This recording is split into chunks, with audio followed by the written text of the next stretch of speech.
خوش آمدید۔ خوش آمدید۔ یہ ہماری سیریز کی چھٹی کڑی ہے اور ہم سگمنڈ فرائڈ کے اہم کاموں کو آسان اردو میں سمجھنے کی کوشش کر رہے ہیں۔ جی بالکل، ایک اہم سفر ہے یہ۔ آج ہم فرائڈ کی ایک ایسی تحریر شروع کر رہے ہیں جس نے واقعی نفسیات کی دنیا بدل دی تھی، The Ego and the Id. ہاں، یہ تو سائیکو اینالیٹک تھیوری کا ایک بنیادی ستون مانی جاتی ہے۔ بالکل، اس نے جدید نفسیات اور ذہن کے بارے میں ہماری سمجھ کو کافی گہرائی میں شکل دی ہے۔ یقیناً اس کتاب میں فرائڈ انسانی نفسیات کی ساخت، اس کی گہرائیوں میں جاتے ہیں اور ان پوشیدہ قوتوں کو دیکھتے ہیں جو ہمارے رویے چلاتی ہیں۔ اور وہ مشہور 3 چیزیں متعارف کرواتے ہیں نا، آئڈ، ایگو اور سپر ایگو۔ جی بالکل، آئڈ، ایڈ، ایگو اور سپر ایگو۔ اچھا، تو یہ ہے کیا؟ مطلب آسان لفظوں میں اگر سمجھایا جائے۔ ضرور، دیکھیں، آئد ہماری وہ بنیادی حیوانی خواہشات ہیں، جبلت، جو فوراً پوری ہونی چاہیے، بھوک، پیاس، دوسری خواہشیں۔ جیسے ایک بچہ ضد کرتا ہے۔ بالکل ویسی ہی۔ ایگو جو ہے وہ حقیقت پسند ہے، وہ ایڈ کی خواہشات اور باہر کی دنیا کی حقیقت، ان میں توازن لانے کی کوشش کرتا ہے، ایک طرح کا مینیجر سمجھ لیں۔ ٹھیک، اور سپر ایگو؟ سپر ایگو ہمارا ضمیر ہے، اخلاقیات جو معاشرے سے، والدین سے سیکھتے ہیں ہم، اچھائی برائی کا تصور۔ یہ ہمیں بتاتا ہے کہ کیا صحیح ہے کیا غلط۔ جی، اور غلطی پر شرمندگی، احساس جرم، وہ سب سپر ایگو کا کام ہے۔ یعنی ہمارے اندر یہ تینوں آپس میں لڑتے رہتے ہیں۔ ہر وقت ایک مسلسل کشمکش چلتی ہے، اور فرائڈ کا کمال یہی ہے کہ وہ بتاتے ہیں کہ ہماری زیادہ تر سوچ، فیصلے، یہ ساری اندرونی لڑائی شعور کی سطح سے نیچے ہوتی ہے۔ لاشعور میں، انکانشس مائنڈ میں۔ بالکل، لاشعور میں۔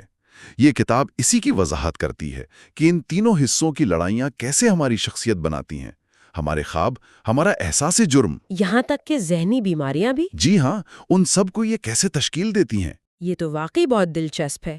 تو آج ہم کہاں سے شروع کر رہے ہیں اس کتاب میں؟ آج ہم اس کی تمہید یعنی پریفس اور پہلے باب پر بات کریں گے۔ باب کا عنوان ہے شعور اور لاشعور کیا ہے، کانشسنس اینڈ واٹ از انکانشس۔ ٹھیک ہے، تو آئیے اس کا تفصیلی جائزہ لیتے ہیں۔ شروع کرتے ہیں۔ چلیں، سب سے پہلے تمہید، پریفیس۔ فرائڈ کیا کہتے ہیں شروع میں؟ کیا یہ ان کے پچھلے کام سے جڑا ہوا ہے؟ جی ہاں، وہ شروع میں ہی واضح کر دیتے ہیں کہ یہ کتاب ان کے پچھلے خیالات کا تسلسل ہے، خاص طور پر ان کی 1920 کی کتاب بیانڈ دا پلیجر پرنسپل۔ اور انٹرپریٹیشن آف ڈریمز کا بھی ذکر ہے شاید۔ ہاں، اس کے بھی تصورات شامل ہیں۔ وہ کہتے ہیں کہ پچھلے کاموں میں کچھ نئے خیالات پیش کیے گئے تھے، اب وہ ان کو نفسیاتی تجزیے کے مشاہدات سے جوڑ رہے ہیں۔ یعنی یہ صرف تھیوری نہیں، عملی تجربے پر مبنی ہے۔ بالکل، وہ زور دیتے ہیں کہ یہ محض قیاس آرائی، اسپیکولیشن نہیں ہے، یہ ایک سینتھسس ہے، ایک ترکیب۔ ترکیب مطلب یہ کہ وہ کلینکل مشاہدات اور اپنے نظریات کو ملا کر ایک زیادہ مکمل تصویر پیش کر رہے ہیں، اس لیے یہ نفسیاتی تجزیے سائیکو انالیسس کے عمل کے زیادہ قریب ہے۔ یہ کوئی فلسفیانہ بحث نہیں ہے صرف۔ جی نہیں، یہ عملی تجربے سے نکلی ہوئی باتیں ہیں۔ کیا فرائڈ یہ مانتے ہیں کہ یہ خیالات نئے ہیں یا متنازع ہو سکتے ہیں؟ ہاں، وہ تسلیم کرتے ہیں کہ یہ کتاب صرف ایک رفسٹ آؤٹ لائن ہے، ایک موٹا سا خاکہ، اور اس میں ایسے موضوعات ہیں جن پر پہلے اتنی بات نہیں ہوئی نفسیاتی تجزیے میں۔ اور یہ بھی کہ یہ روایتی نفسیات کو چیلنج کر سکتے ہیں۔ جی، کیونکہ وہ ذہنی زندگی کی تعریف ہی بدل رہے ہیں۔ وہ دکھا رہے ہیں کہ لاشعور کا کردار ہمارے شعور سے کہیں زیادہ بڑا ہے۔ ایک بات آپ نے پہلے کہی تھی کہ فرائڈ کہتے ہیں نفسیاتی تجزیہ ایک خاص راستے پر چل رہا تھا، اس کا کیا مطلب ہوا؟ ہاں، وہ جیسے اپنے شعبے کا دفاع کر رہے ہوں۔ وہ کہتے ہیں کہ اگر ہم نے پہلے ان چیزوں پر بات نہیں کی تو اس کا مطلب یہ نہیں کہ یہ اہم نہیں تھی۔ اچھا، کہ ان گہرے سوالات کو دیکھ سکے۔ گویا قدم بقدم آگے بڑھ رہے تھے۔ بالکل، اور جب آپ نئی جگہ پہنچتے ہیں تو چیزیں مختلف نظر آتی ہیں۔ سمجھ گئی۔ تو تمہید میں ایک طرح سے سٹیج سیٹ ہو گیا کہ کچھ بنیادی اور شاید چونکانے والی باتیں آنے والی ہیں۔ جی ہاں۔ اب آتے ہیں پہلے باب پر، شعور اور لاشعور کیا ہے؟ یہاں سے اصل بات شروع ہوتی ہے۔ بالکل، اور فرائڈ باب کا آغاز ہی ایک بڑے دعوے سے کرتے ہیں۔ وہ کیا؟ وہ کہتے ہیں کہ نفسیات کو شعوری، کانشس اور لاشعوری انکانشس میں تقسیم کرنا، یہی نفسیاتی تجزیے کی بنیادی شرط ہے، فنڈامنٹل پریمس۔ بنیادی شرط؟ یعنی اس کے بغیر نفسیاتی تجزیہ ہو ہی نہیں سکتا؟ ان کے نزدیک یہی وہ تقسیم ہے جو ہمیں ذہنی زندگی کی پیچیدگیوں کو سمجھنے کا موقع دیتی ہے۔ خاص طور پر جو نفسیاتی مسائل ہیں، بیماریاں ہیں، انہیں سائنسی دائرے میں لانے کا ذریعہ یہی تقسیم ہے۔ مطلب ذہن صرف وہ نہیں جو ہمیں پتہ ہے، جو ہم محسوس کرتے ہیں؟ بالکل نہیں۔ ان کے لیے لاشعور بہت زیادہ اہم ہے۔ وہ کہتے ہیں کہ نفسیاتی تجزیہ روایتی فلسفے یا نفسیات کی طرح شعور کو ذہن کا مرکز نہیں مان سکتا۔ تو پھر شعور کیا ہے؟ شعور ذہن کی بس ایک خصوصیت ہے، ایک کوالٹی، جو کبھی ہوتی ہے، کبھی نہیں۔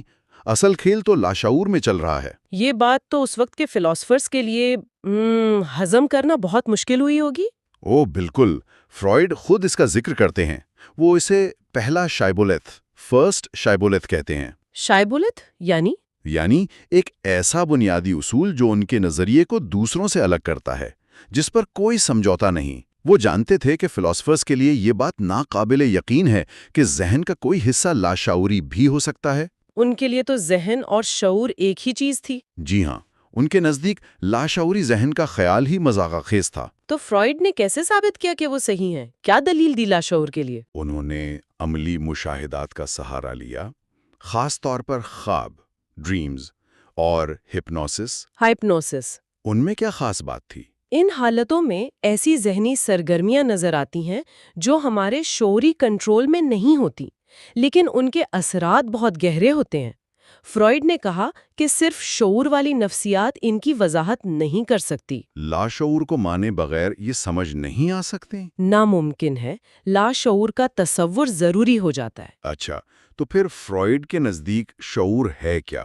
کانشسنس کیا ہے؟ وہ کہتے ہیں کہ شعوری ہونا، بینگ کانشس، یہ بنیادی طور پر ایک وضاحتی ڈسکرپٹیو اصطلاح ہے۔ وضاحتی مطلب؟ مطلب یہ کہ صرف اس چیز کی طرف اشارہ کرتی ہے جس کا ہمیں اس لمحے ابھی براہ راست ادراک ہے، پرسیپشن۔ جیسے ابھی آپ یہ گفتگو سن رہی ہیں؟ یہ شعور ہے۔ ٹھیک ہے۔ لیکن وہ فوراً کہتے ہیں کہ یہ حالت بہت عارضی ہے، ٹرانزیٹری۔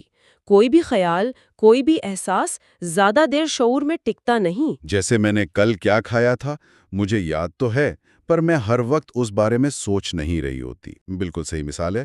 وہ خیال جو ابھی شعوری تھا، اگلے لمحے نہیں ہوتا، لیکن آپ اسے واپس لا سکتی ہیں۔ تو اس دوران وہ کہاں ہوتا ہے؟ فرائیڈ کہتے ہیں وہ پوشیدہ ہوتا ہے، لیٹنٹ، یعنی شعور میں آنے کے قابل۔ وہ کہتے ہیں اگر ہم اس حالت کو بھی لاشعوری کہہ دیں تو ٹھیک ہے۔ لیکن یہ تو بہت سادہ سی بات لگتی ہے۔ ہاں، اس معنی میں لاشعوری کا مطلب صرف اتنا ہے کہ فی الوقت شعور میں نہیں، مگر آ سکتا ہے۔ مگر فرائیڈ کا مشہور لاشعور تو اس سے زیادہ گہری چیز ہے نا، کوئی رازوں بھری دنیا۔ آپ بالکل ٹھیک کہہ رہی ہیں۔ فرائیڈ لاشعور کے اصل گہرے تصور تک ایک دوسرے راستے سے پہنچے۔ وہ کون سا راستہ تھا؟ وہ تھا ذہنی حرکیات، مینٹل ڈائنامکس کا مطالعہ، یعنی ذہن میں جو قوتیں کام کر رہی ہیں۔ انہوں نے اپنے مریضوں کے تجزیے میں دیکھا کہ ان کے اندر بہت طاقتور خیالات، خواہشات، یادیں موجود ہیں۔ جو انہیں خود بھی معلوم نہیں؟ جی، وہ خود ان سے آگاہ نہیں ہوتے، وہ خیالات شعوری نہیں ہوتے، لیکن ان کے اثرات بہت شدید ہوتے ہیں۔ شدید پریشانی، خوف، عجیب رویے۔ اچھا، تو یہ طاقتور چیزیں شعور میں آ کیوں نہیں پاتی؟ کیا رکاوٹ ہے؟ یہی فرائیڈ کا وہ انقلابی نظریہ آتا ہے جسے ریپریشن کہتے ہیں، دباؤ۔ دباؤ؟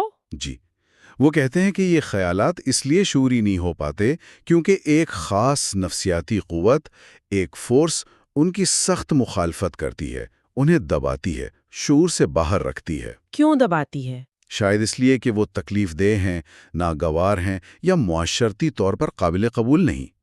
اگر وہ قوت نہ ہو تو وہ شعوری ہو جائیں۔ اور یہ قوت جو دبائے رکھتی ہے اسے کیا کہتے ہیں؟ اس قوت کو جو دباؤ ڈالتی ہے اور اسے قائم رکھتی ہے، اسے نفسیاتی تجزیے کے دوران مزاحمت یعنی ریزسٹنس کے طور پر محسوس کیا جاتا ہے۔ مزاحمت کیسے محسوس ہوتی ہے؟ جب مریض بات کرتے ہوئے کسی مشکل موضوع کے قریب آتا ہے تو وہ اٹک جاتا ہے، خاموش ہو جاتا ہے، کہتا ہے مجھے کچھ یاد نہیں آ رہا، یا موضوع بدل دیتا ہے۔ یہ مزاحمت ہے جو لاشعور کو باہر آنے سے روک رہی ہے؟ بالکل، جو دبائے ہوئے مواد کو شعور میں آنے سے روک رہی ہے۔ تو گویا دباؤ اور مزاحمت کے تجربات نے فرائیڈ کو اصل لاشعور UCS تک پہنچایا۔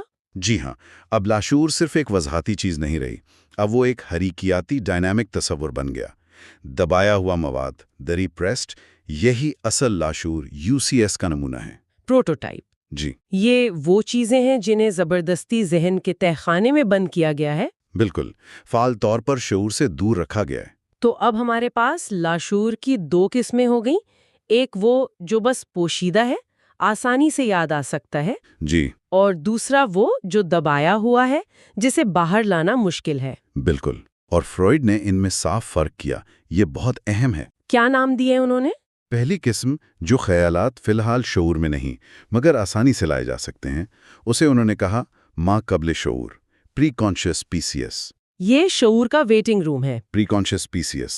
ٹھیک ہے۔ اور دوسری قسم، وہ خیالات، خواہشات، یادیں جو فعال طور پر دبائی گئی ہیں، ریپریسڈ ہیں، جنہیں شعور میں لانا بہت مشکل ہے کیونکہ مزاحمت روکتی ہے۔ وہ ہے اصل لاشعور؟ جی، وہ ہے اصل لاشعور۔ یہ ذہن کا وہ تالا بند تہخانہ ہے۔ تو اب 3 سطحیں ہو گئیں: شعور، کانشیس، ما قبل شعور، پری کانشیس، اور لاشعور۔ یہ تصویر اب زیادہ واضح لگ رہی ہے۔ جی، اور اب ان اصطلاحات کا مطلب صرف یہ نہیں کہ کوئی چیز شعور میں ہے یا نہیں، بلکہ یہ بھی کہ ان کے پیچھے کیا قوتیں کام کر رہی ہیں، ڈائنامکس کیا ہے۔ PCS شعور کے زیادہ قریب ہے؟ ہاں، PCS یعنی ما قبل شعور، CS یعنی شعور کے بہت قریب ہے، UCS یعنی لاشعور سے کہیں زیادہ۔ اور فروئڈ نے زور دیا کہ PCS اور UCS دونوں کو نفسیاتی سمجھنا ضروری ہے۔ مطلب وہ بھی ذہن کا حصہ ہیں، چاہے ہم ان سے آگاہ نہ ہوں؟ بالکل، وہ حقیقی ذہنی عمل ہے۔ یہ نہیں کہہ سکتے کہ جو لاشعور ہے وہ ذہنی نہیں ہے۔ اچھا، فروئڈ نے ان لوگوں کو کیا جواب دیا جو کہتے تھے کہ لاشعور وغیرہ کچھ نہیں ہوتا، بس شعور کے درجے ہوتے ہیں، کم یا زیادہ شعور؟ ہاں، یہ ایک عام اعتراض تھا۔ فروئڈ نے اس کا بڑا دلچسپ جواب دیا۔ کیا کہا انہوں نے؟ انہوں نے کہا یہ تو ایسا ہی ہے جیسے کوئی کہے کہ چونکہ روشنی کے مختلف درجے ہوتے ہیں، ہلکی روشنی، تیز روشنی، تو اس کا مطلب اندھیرے کا کوئی وجود ہی نہیں۔ ہاں، یہ تو اچھی مثال ہے۔ یا جیسے زندگی کے مختلف حالتیں ہوتی ہیں تو اس کا مطلب موت کوئی حقیقت ہی نہیں۔ انہوں نے کہا یہ عملی طور پر فضول بحث ہے، صرف اس لیے کہ شعور کم یا زیادہ ہو سکتا ہے، یہ ثابت نہیں کرتا کہ مکمل لاشعور کا وجود نہیں۔ بات تو وزنی ہے۔ ٹھیک ہے، تو یہاں تک فروئڈ نے شعور، ماقبل شعور اور دبائے ہوئے لاشعور کا ایک ماڈل بنا دیا، PCS UCS۔ جی، کہانی یہاں ختم ہو جانی چاہیے تھی، مگر آپ نے کہا تھا کہ ایک اور موڑ آتا ہے۔ بالکل نہیں، اصل کہانی تو اب شروع ہوتی ہے۔ یہاں ایک اور بڑا موڑ آیا۔ فروئڈ نے دریافت کیا کہ یہ 3 حصوں والی تقسیم بھی کچھ معاملات کی وضاحت کے لیے کافی نہیں ہے۔ اچھا، کون سے معاملات؟ کیا چیز تھی جو اس ماڈل میں فٹ نہیں ہو رہی تھی؟ وہ تھی ایگو، یعنی انا۔ فروئڈ نے دیکھا کہ ہر انسان میں ذہنی اعمال کی ایک مربوط تنظیم ہوتی ہے، کوہیرنٹ آرگنائزیشن، اسے ہم اس کی ایگو کہتے ہیں۔ ایگو جو ہماری شخصیت کا مرکز ہے؟ میں؟ جی، وہی میں، جو دنیا سے رابطہ رکھتا ہے، فیصلے کرتا ہے، عمل کرتا ہے۔ شعور بھی اسی ایگو سے جڑا ہے۔ یہی ایگو سوتی جاگتی ہے، خوابوں پر سینسر لگاتی ہے، اور سب سے اہم بات، کیا؟ یہی ایگو ہے جو دباؤ ڈالتی ہے، ریپریشنز اسی سے نکلتے ہیں۔ ٹھیک ہے، یہ تو سمجھ آتا ہے، مسئلہ کہاں آیا پھر؟ مسئلہ آیا جب تجزیے کے دوران مزاحمت کا مشاہدہ ہوا۔ ہم نے بات کی نا کہ مزاحمت مریض کو دبائے ہوئے مواد تک پہنچنے سے روکتی ہے۔ جی ہاں۔ مریض کو بتایا جاتا ہے کہ بھئی تم مزاحمت کر رہے ہو، مگر مریض کو خود اس کا احساس نہیں ہوتا، وہ اس سے بے خبر انکانشس ہوتا ہے۔ اسے بس لگتا ہے کہ بات کرنا مشکل ہے یا یاد نہیں آ رہا۔ بالکل۔ اب اگر دباؤ ڈالنے والی ایجنسی ایگو ہے اور مزاحمت بھی اس دباؤ کو قائم رکھنے کا کام ہے، تو اس کا مطلب اس کا مطلب تو یہی ہوا کہ مزاحمت بھی ایگو سے ہی آ رہی ہے۔ اور چونکہ مریض اس مزاحمت سے بے خبر ہے، تو لازمی نتیجہ یہ نکلا کہ ایگو کا وہ حصہ جو مزاحمت پیدا کر رہا ہے وہ خود بھی لاشعوری انکانشس ہے۔ 1 منٹ، یہ تو بہت بڑی بات ہو گئی۔ یعنی ایگو جو شعور اور حقیقت پسندی کا گڑھ سمجھی جا رہی تھی، اس کا اپنا ایک حصہ بھی لاشعوری ہے۔ یہی فروئڈ کی وہ دریافت تھی جس نے پورے نقشے کو بدل دیا۔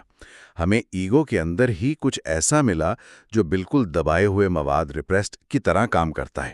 کیسے کام کرتا ہے؟ یعنی وہ خود شعوری نہیں ہوتا مگر طاقتور اثرات ڈالتا ہے، جیسے مزاحمت پیدا کرنا۔ اور اسے شعوری بنانے کے لیے خاصی محنت کرنی پڑتی ہے تجزیے میں۔ اس دریافت نے تو پھر پرانی تقسیم کو سیز بمقابلے یو سی ایس اسے تو ہلا دیا ہوگا۔ بالکل، فرائڈ کہتے ہیں اب صرف شعوری بمقابلہ لاشعوری کی تقسیم کافی نہیں، ہمیں ایک نئی زیادہ ساختی اسٹرکچرل تقسیم چاہیے۔ وہ کیا ہے؟ ایک طرف مربوط ایگو اور دوسری طرف وہ دبایا ہوا مواد جو اس ایگو سے الگ کر دیا گیا ہے۔ اور لاشعور کے تصور پر اس کا کیا اثر پڑا؟ کیا لاشعور اور دبایا ہوا مواد ایک ہی چیز نہیں رہے؟ بہت گہرا اثر پڑا۔ اب یہ صاف ہو گیا کہ لاشعور یو سی ایس اور دبایا ہوا مواد ریپریسڈ پوری طرح ایک چیز نہیں ہے۔ اچھا؟ یہ تو سچ ہے کہ جو دبایا گیا ہے وہ یو سی ایس ہے، لیکن ہر وہ چیز جو یو سی ایس ہے وہ لازمی طور پر دبائی بھی نہیں ہے۔ کیونکہ ایگو کا اپنا حصہ بھی لاشعوری ہے۔ بالکل، ایگو کا ایک حصہ اور ایک بہت اہم حصہ لاشعوری ہو سکتا ہے، بلکہ ہوتا ہے۔ تو ایگو کا یہ لاشعوری حصہ کیا یہ پی سی ایس جیسا ہے، ماں قبل شعور جیسا، بس وقتی طور پر چھپا ہوا؟ نہیں، فرائڈ کہتے ہیں ایسا نہیں ہے۔ اگر یہ صرف پی سی ایس کی طرح پوشیدہ ہوتا تو یہ شعوری بنے بغیر فعال نہ ہوتا، اور اسے شعور میں لانے میں اتنی شدید مزاحمت اور مشکل بھی نہ ہوتی جتنی ہوتی ہے۔ لہٰذا ایگو کا یہ لاشعوری حصہ اصل یو سی ایس دبائے ہوئے مواد جیسا ہی گہرا اور مشکل الحصول ہے۔ تو گویا اب ہمارے پاس 3 طرح کا مواد ہو گیا: شعوری سی ایس، ماقبل شعور پی سی ایس، جی، اور لاشعور یو سی ایس، جس کی خود 2 قسمیں ہیں، ایک دبایا ہوا لاشعور ریپریسڈ یو سی ایس اور دوسرا ایگو کا اپنا لاشعوری حصہ۔ آپ نے بالکل صحیح پکڑا۔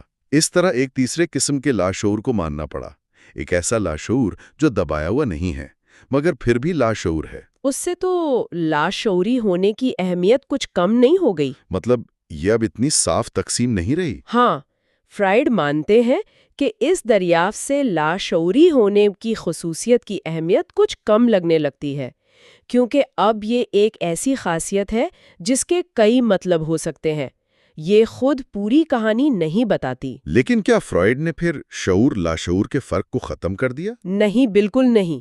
وہ فوراً خبردار کرتے ہیں۔ وہ کہتے ہیں کہ چاہے یہ تقسیم پیچیدہ ہو گئی، پھر بھی کسی چیز کا شعوری ہونا یا نہ ہونا وہی ہماری رہنمائی کرتا ہے۔ بالکل، گہری نفسیات کے اندھیرے میں ہماری واحد روشنی، ہماری بیکن لائٹ یہی ہے۔ یہی وہ پہلا سوال ہے جس سے ہم ذہن کی تحقیق شروع کرتے ہیں۔ کیا یہ خیال شعوری ہے یا نہیں، اور اگر نہیں تو کیوں؟ بہت خوب۔ یہ واقعی ذہن کو سمجھنے کا ایک بالکل نیا طریقہ تھا۔ یہاں ہم ایک چھوٹا سا ڈسکلیمر شامل کرنا چاہیں گے۔ جی ضرور۔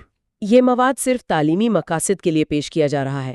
یہ کتاب کا لفظ بلفظ ترجمہ نہیں، بلکہ ہر باب کی آسان اردو میں وضاحت ہے۔ اور یہ بھی ذہن میں رہے کہ وائس اوور کے لیے اے آئی ٹولز استعمال کیے گئے ہیں، تو تلفظ میں کہیں کہیں غلطی ہو سکتی ہے۔ کبھی کبھار اے آئی مصنف کی جنس بھی غلط بتا سکتا ہے۔ ہم کوشش کرتے ہیں کہ فرائڈ کا ذکر مذکر صیغے میں ہی ہو۔ تو خلاصہ کریں اگر آج کی گفتگو کا، تو اس پہلے باب میں فرائڈ نے ہمیں ذہن کے نقشے کا ایک ابتدائی خاکہ دیا ہے۔ جی، شعور کی روشن سطح، ماں قبل شعور کے انتظار گاہ اور لاشعور کا پراسرار تہخانہ، سی ایس، پی سی ایس اور یو سی ایس۔ اور پھر اس نقشے میں ایک تہلکہ خیز اضافہ کیا۔ بالکل، یہ دکھا کر کہ خود ایگو، ہمارا میں، اس کا بھی ایک اہم حصہ لاشعور کے اندھیروں میں کام کر رہا ہے۔ یہ واقعی ایک انقلابی خیال تھا جس نے نفسیات کی بنیادیں بدل دیں۔ بلا شبہ۔ جیسے جیسے ہم اس کتاب میں آگے بڑھیں گے، ہم دیکھیں گے کہ یہ ایگو کیسے بنتی ہے، کیسے یہ آئیڈ کی خواہشات اور سپر ایگو کے مطالبات میں توازن لاتی ہے، اور کیسے ان تینوں کی آپسی کشمکش ہماری شخصیت، ہمارے مسائل، ہماری پوری زندگی کو شکل دیتی ہے۔ لرن ود حمزہ یعقوب کے ساتھ جڑے رہیے گا، کیونکہ ہم سیگمنڈ فرائڈ کی The Ego and the Id کے ذریعے انسانی ذہن کی ان گہرائیوں کا سفر جاری رکھیں گے۔ ضرور ساتھ رہیے گا۔ اور جاتے جاتے ایک سوال آپ سب کے سوچنے کے لیے: کیا کبھی ایسا محسوس ہوا ہے کہ آپ کوئی فیصلہ کر رہے ہیں مگر پوری طرح سمجھ نہیں آ رہا کہ کیوں، یا کسی خاص شخص یا صورتحال سے بغیر کسی واضح وجہ کے آپ کتراتے ہیں؟